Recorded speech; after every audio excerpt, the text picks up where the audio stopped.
now time for our special this week. Everybody is talking about how food and Indians have become huge foodies. We have Rocky, of course, in studio with us. He's the anchor of Highway on My Plate. But before that, the people who some say have started it all off, Masterchefs from Australia, giving training this week this special interview. Take a look.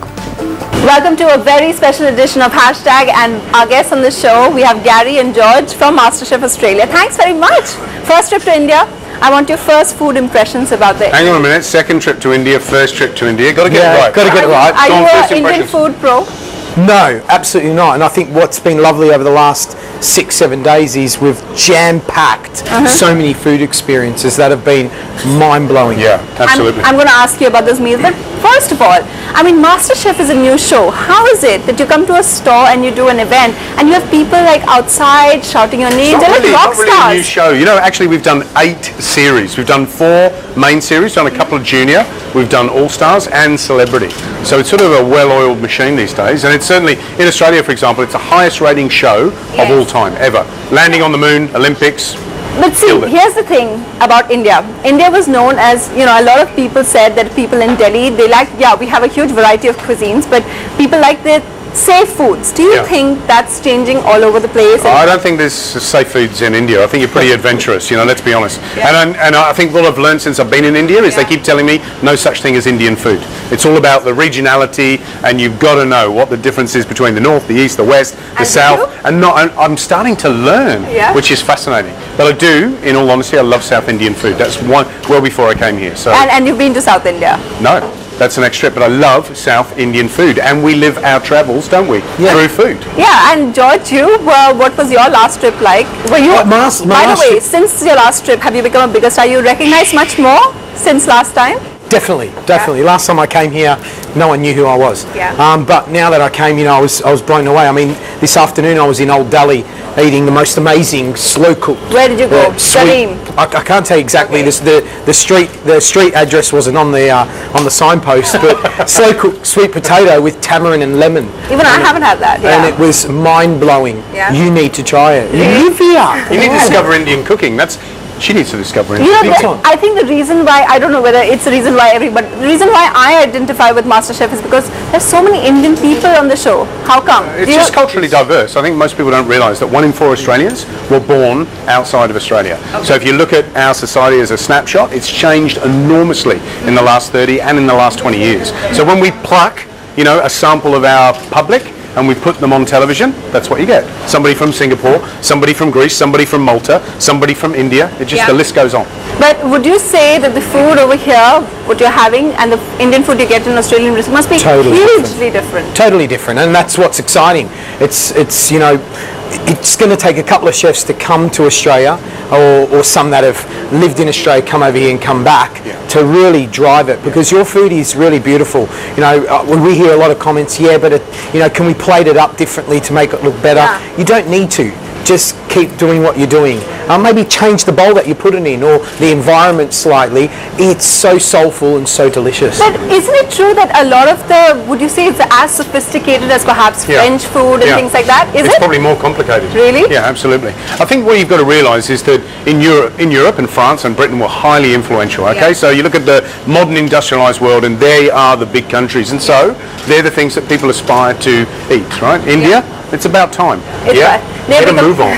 But tell me something, Britain is known for the place where Indian curry is their national food. Is that becoming the thing in Australia as well? No, not yet. It's like George says, it needs somebody who's a groundbreaker, somebody who wants to challenge some basic ideas. We've got a couple of famous Indian chefs in Australia, but we're eating a lot of northern Indian food. We're not getting... So the southern one that you love. Yeah, we're not getting that. And remarkably, that's the thing, you know, it's the diversity is what Australians love. We love crunch, we love heat, you know, salt, sour. Indian accent is a perfect example of modern Indian cuisine that is really delicious. In Delhi. You love that. Love that. Would you say that's the best right now? They're probably loving the fact that you're plugging the rest. It's wonderful. We were blown away. What an experience. And the chef is such a lovely man, very generous and very creative. What more can you say? Well, I want to ask you something, which, you know, we've seen you do Junior MasterChef. Why is that children love you so much? Because we're cute and we're cuddly. How's that? But is cooking associated? We were in India. children don't usually Food's seem changed. Food's changed. A lot's changed in Australia in the last 20 years. I arrived from the UK in 91 into Australia, and so much has moved on. I mean, in terms of what you can buy, what the farms are growing, what the chefs are asking for, and what everybody's asking for in the supermarkets. And it's gone from being something that wasn't cool, particularly for a boy, like why you a cook, why you a chef, to something that's, you know, uber cool. You know, you look at people like Marco Pierre White, Heston Blumenthal, you know, But René is it safe Redzepi. for children to be running around kitchens? Why not? What's wrong with kitchens? Why, There's do you think nothing they're wrong not with careful? kitchens. There's nothing wrong with kitchens. What I'm going to say is we've loved our time here and we thank you so much for letting us come on your show. So that's the boys from MasterChef in India, in Delhi, signing out. Boom, boom, shake the room. Cut. That was fun. Gary and George, they have, what we are asking, of course, is have we become a nation of foodies? Well, there's no bigger foodie than Rocky, who's here in the studio. What did you think? You know, what's interesting is that I'm not that much of a foodie, and but how is it that you have chefs coming here from Australia, and people are, you know, out there, they're rock stars, really. When did chefs become such rock stars? Chefs have always been rock stars.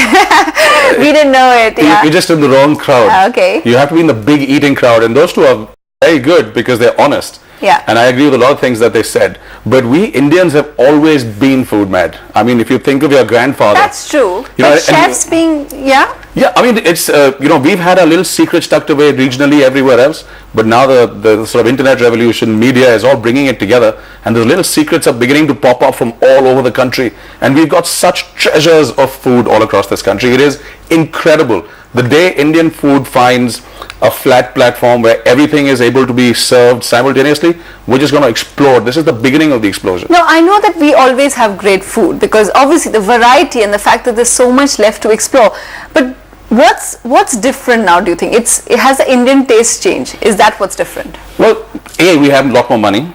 Okay. So everybody wants a piece of the uttapam, or the pie as people in the West like to call it. There's a lot more money going out there, so there's a lot more people trying new restaurants, trying new cuisines, bringing them in, because the Indian palate is adventurous. Mm-hmm. If you've traveled, and Indians have started traveling now in the last 20 or 30 years, that's when you see really big movements of people across. So for business, for pleasure, for tourism, Indians are now moving across their own country. Okay. And because they're doing that, you know, you go down to Kerala and you sample some of the cuisine and you're like, wow, I've never eaten anything as good as this. Okay, yeah. And you haven't. True. Yeah. Which is the fact. Yeah. And so then you want to come back home and you say, a restaurant with Northern food from Kerala would be a great idea, and bang, somebody puts it up over there.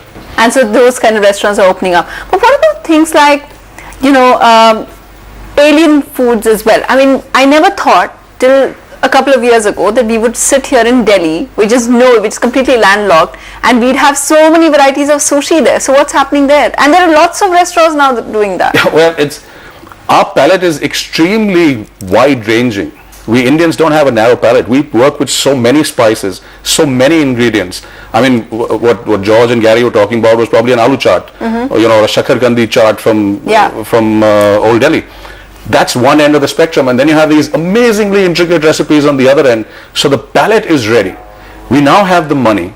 The experience is under the belt. You know, we're thirsting for more, and it's going to be huge. I mean, it's just going to keep getting bigger and bigger, and it's about time because food is important. So what are we looking at? You say it's going to get bigger and bigger. What are we looking at in the next few years? In terms of food, I think we're looking at a lot more restaurants opening, and of course a lot more closing. But we'll look at the opening part because we look at the bright side of things. We're looking at a lot more regional cuisines gaining power. It's already happening. I mean, we started our show 5 years ago. Over the last 5 years, we've seen the dhaba food, the regional food of India, street food, sort of attain its place in the sun. And we can see it now. You know, earlier people would be like, oh, street food, dhaba show, I don't know. Now when they talk about it, they're like, I went over here and I stopped at this dhaba and I had this speciality. You know, I went to Maharashtra and I had a Malwani fish. And those things have always been there, but we are beginning to discover them. So that's going to get bigger. Okay. A lot more foreign cuisines are going to come in because, you know, Indians are traveling abroad. What are the ones that we're discovering right now that maybe I wouldn't have heard about? Tell me. In terms of cuisines, foreign cuisines right now? Yeah. Well, Greek is big. Okay. Greek is coming in. You've probably heard of that. You've probably heard of Greece, but and they could use. I think a few Delhi has like restaurants. one Greek restaurant, right? There's going to be a couple more coming up now. The lounge scene is becoming very big. So finger foods, sushi is now Indian. Sushi is Indian. Sushi is Indian now. Do you get sushi in a dhaba now? That's what I wanted to ask. No, we're almost there. We're at chow mein and we're at chili chicken and we're at chicken. But we've always had chili chicken in a dhaba. It's Indian now. That's that's what I'm saying. But is sushi almost there? And in every lounge bar that you go to, you have sushi. You have sushi. And a lot of the times it's not really sushi, just sort of, it doesn't even look like it, but and it's not raw fish. The sushi that you get there. Don't make me give away trade secrets. It's very good, okay? Yeah, but it's not raw Well, fish. it's also a matter of the palate. I think you have to break in these things gently. So the forerunners come in, they break new ground, they introduce people, like Indian food in Australia or Indian food in the UK, for example. Yeah. The predecessors of that food went in and broke new ground. They got people involved. People started enjoying it, shared it, became big. But Rocky, because you do a highway on my plate and highway food, I'm glad you talk about that because that's more accessible. It's not that expensive. Of course, it's become a lot more expensive than it used to be. But I wanted to ask was with all these expressways coming in, and we're all celebrating the fact that you can drive down to the Taj Mahal in a couple of hours. But what does it do to the dhabas on that road? It's destructive. Yeah. It's very destructive. And not only that road, there are roads across the whole country. I mean, one of the finest dhabas that we've eaten at is a place near Anand, Gujarat. It's called Umia Kathiawadi. It has a huge kitchen with like 30 pans on wood fires and different kinds of food cooking. Complete experience. But now there's an expressway which bypasses it. So the guy's seen his sort of turnover fall drastically in the last 4 years. Yeah. And we spoke about this 5 years ago saying, the Indian dhaba is becoming a rare bird. It's going to get lesser and lesser opportunities for dhabas are going to be existing. And that's going to happen tragically. Yeah. But we are reinventing as well. Some of the regional cuisines we have take a lot of time and effort to make. Yeah. They would take days to prepare certain snacks, which, in Mangalore like what? There's a whole range of Mangalorean snacks, for example, that they make with regional and festival sort of oriented. So those will survive. Leaves. So there's an entire cuisine based on the leaves that come up during the monsoons. Okay. And it takes 2 days to just make one snack, but nobody can do it at home. So they have to have a place like a dhaba making it. So they'll always be there. There'll always be a market for it. But the dhaba as we know it is going to be on its way out. Unless people out there really start going to them like I do. Or foodies like you will be seeing you standing there on the expressway or protesting the next expressway being built? No, we don't protest. We just eat. All right. That's our version of the hunger fast is the eat to death. We'll just sit somewhere and eat till we die. So. All right, Rocky. Thanks so much. Rocky, they're announcing the arrival of the new food scene, maybe the next food revolution. But thanks very much for joining us. Still ahead, the other trendsetter, Jaspal Bhatti. Our tribute to him coming up in just a bit.